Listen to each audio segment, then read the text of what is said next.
of Taiwan that has a 2-1, but Korea is free. I don't know exactly why Korea gets a 2 and not a 1. North Korea, on the other hand, has a 7-7. It's from the category of what we call the worst of the worst. 坏中之坏 ，worst of the worst 啊，第7啊，你看这个地方很明显。那各位，所以你要知道，有的时候各位不要只有讲到 Chinese Communist regime， 后面还有一个 North Korea 也是一个 Communist regime 啊，就是在北韩，它也是在这个所谓的非民主的体制之下。那它这个情况 ，What about China? China has a 7-6.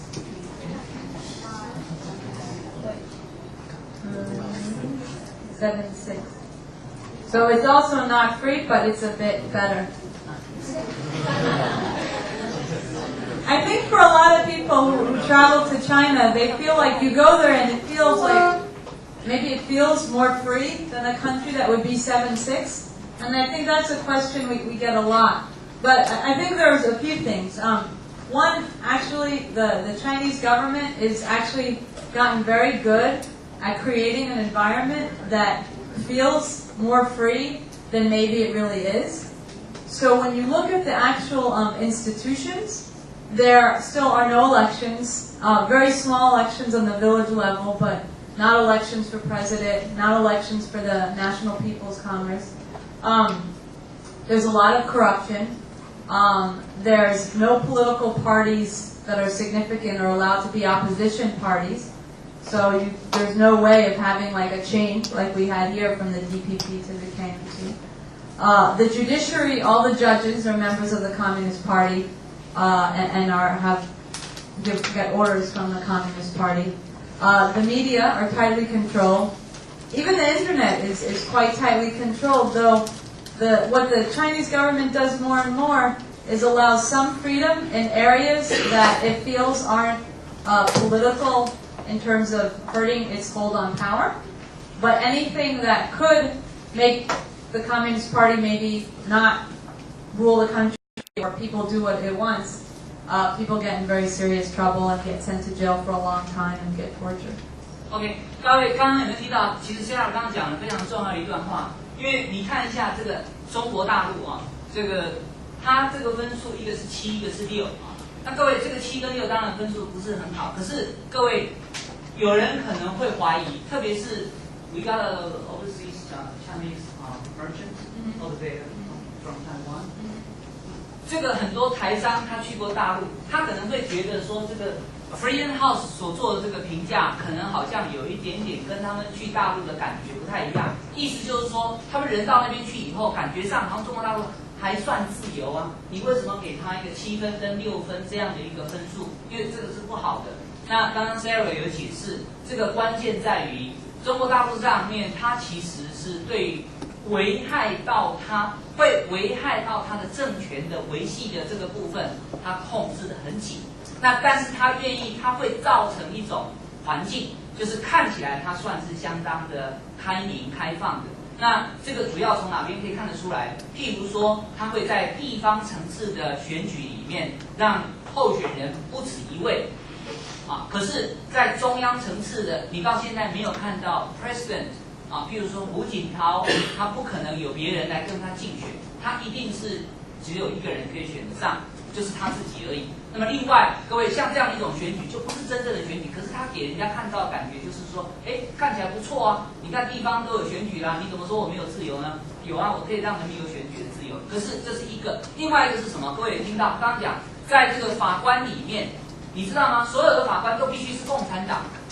The judge must be Communist Party's members, right? 对，所以你看到像这样的一种情况，那你怎么会期待他在审判的时候会不偏不倚 impartial？ 怎么可能呢？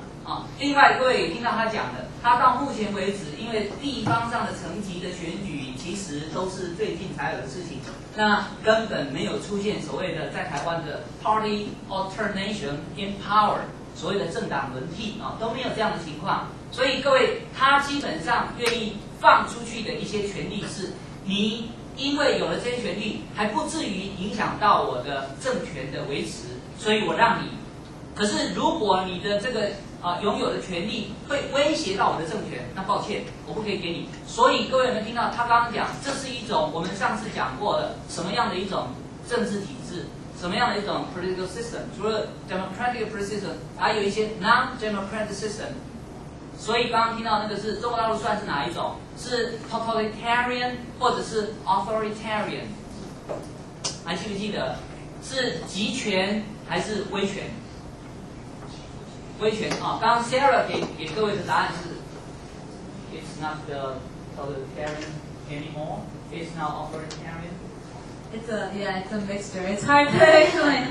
I think you would say it's more authoritarian, mostly because there's more freedom in the economic realm, and I think totalitarian systems have less freedom in the economic realm. But in a lot of ways, it still has totalitarian parts. So the whole media control system is quite totalitarian in some parts. It's very complicated. But I think when you really look at when there are whole elements of what people can talk about or policies that people cannot question, like if you're in China and you want to question, say, that the persecution of Falun Gong, or the policy with Taiwan, or the policy in Tibet. You really can't do that. And even when journalists try to write things in newspapers, people get fired. So maybe you can talk very freely about certain local issues, or one thing people say is, and this is one reason why it gets a 6 in it, is there's one Chinese judge said to me, we have freedom of talk, but not freedom of speech. So if you go to China and you're talking and you're chatting with people, they may say some very negative things and criticize a lot of policies, but they can't go and speak in the parliament or speak to the media or even stand up and make it right on the internet. If they do that, they can get in serious trouble. 好，各位，他这个 Sarah 讲，我是非常感谢他，其实在帮我上课的哦。那个 I think that I'm so thankful to you. You said a lot of I should say. OK， 那个各位要注意一下，他刚刚讲到说这个中国大陆的情况啊，他非常注意的是，其实言论的自由的部分。你看他讲说，他说有一个法官跟他讲，在中国大陆上面你可以 talk， 但是你不能 speech。talk 是你在那边鬼扯、闲扯啊，随便乱扯都可以。但是你如果像今天，如果我们是在大陆上的大学，你要邀请像 Sarah 这样的人，叫做 Freedom House 这样一种会批评中国大陆政府的，你分数给他评这么烂的，你要邀请他来 ，No way， right？ And pick up. Can I? If I can go to China and talk about a conversation like this? Exactly what? I don't think they'll let me in. 所以各位小孩，他这个地方就是 speech， 你这个要公开的，要传播一些思想或者有一些主张的话，他不会让你做的。那他让你谈，可是谈的话都不会影响到他，他不愿意让你公开的去传播。事实上，他刚刚讲到，你如果在大陆上你要谈什么呢？谈台湾的问题，因为台湾先知道 an independent Taiwan 或者 Taiwan independence 台湾的独立的问题，或者 Tibet 刚刚讲西藏的问题。还有刚刚讲一个法轮功，各位这几个问题你都不能谈，甚至我曾经听过啊，在 Google 上面你要搜寻那几个字眼都找不到。I'm not quite sure is that correct? We can't find anything about the democracy or Tibet, Taiwan, or even Falun Gong through the Google. See, so this is a good example of what the Communist Party does. If you go to Google and look up Tibet or Falun Gong, it's not that you won't get any results. You'll only get Chinese government results. So you'll only get the websites that they want you to go to. And then if there's other websites you try to go to, then that's when you can get blocked. 各位听懂他的意思吗？刚刚讲那几个比较敏感的字眼啊，它不是说都没有资讯。你可以去到那边，譬如说你要找民主，你要找法轮功，可是那边给你的东西，中华人民共和国的政府啊，他给你的东西，不是他原来的啊，甚至